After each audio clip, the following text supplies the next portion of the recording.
चलो बच्चों ये प्रश्न को देखते हैं। तो प्रश्न में दे रखा है अभिक्रिया PCl5 PCl3 प्लस Cl2 के लिए नियत ताप पर अग्रगामी अभिक्रिया अनुकूल होती है। यहाँ चार विकल्प दे रखा है। पहला में दे रखा है स्थिर आयतन पर अक्रिय गैस के शामिल होने से, दूसरा दे रखा है स्थिर आयतन पर Cl2 के शामिल होने से, तीसरा दे रखा है स्थिर आयतन पर PCl5 के शामिल होने से, चौथा दे रखा है पात्र में आयतन के कमी होने से। तो यहाँ पे हमें अभिक्रिया दे रखी है। तो नियत ताप पर अग्रगामी अभिक्रिया अनुकूल होगी, किसके अनुकूल होगी ये हमें बताना है। यहाँ चार विकल्प दे रखा है तो सही विकल्प का चुनाव करना है।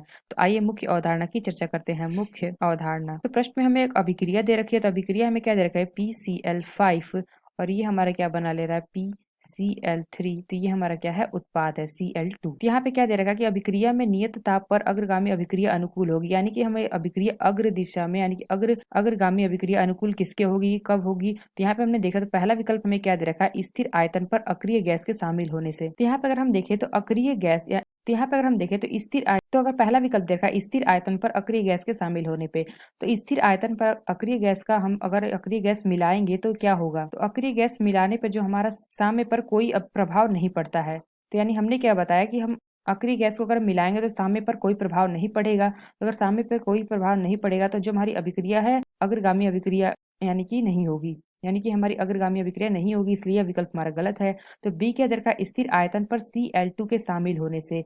तो यहाँ पे अगर हम देखें तो यहाँ पे अगर हम Cl2 को शामिल करेंगे तो यहाँ पे अगर हम देखें तो यहाँ पे Cl2 अगर हमारी बढ़ जाएगी तो ये हमारी अभिक्रिया जो होगी यहाँ पे Cl2 मिलाने पर उत्पाद बढ़ जाएगा। तो जो हमारी अभिक्रिया है वो पश्चिम दिशा में जाने लगेगी, यानी कि पश्चिम दिशा में अभिक्रिया चलने लगी। तो यहाँ पे हमें क्या पूछा गया अग्रगामी, यानी कि जो यह विकल्प हमारा गलत होगा। Cl2 को बढ़ाने पे हमारी अग्रगामी अभिक्रिया नहीं होगी, यानी कि इसका अनुकूल नहीं होगी, यानी कि जो बी विकल्प यानी कि जो बी विकल्प है यह विकल्प हमारा गलत है।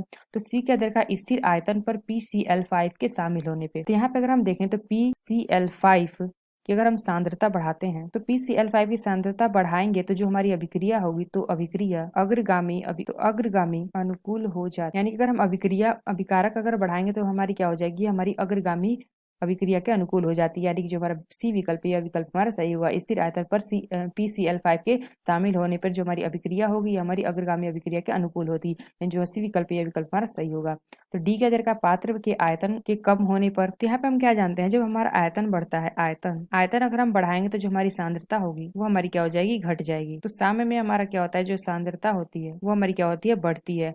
यहाँ पे अगर दिया होता है पात्र के आयतन में वृद्धि होने से तब हमारी क्या होती है अभिक्रिया अग्रगामी अभिक्रिया के अनुकूल होगी। यहाँ पे क्या दे रखा है कम होने पर, यानी कि यह विकल्प हमारा गलत होगा। तो हमारा सही विकल्प होगा ऑप्शन सी, यानी कि अगर हम देखें जो हमारी अभिक्रिया दे रखी है इसमें अगर हम स्थिर आयतन पर PCl5 को शामिल करेंगे यानी कि बढ़ाएंगे तो हमारी जो अभिक्रिया होगी अग्रगामी अभिक्रिया अनुकूल हो जाएगी इसके, यानी जो हमारा सी विकल्प है यह विकल्प हमारा सही होगा। तो आशा करते हैं आपको समझ में आया होगा। धन्यवाद।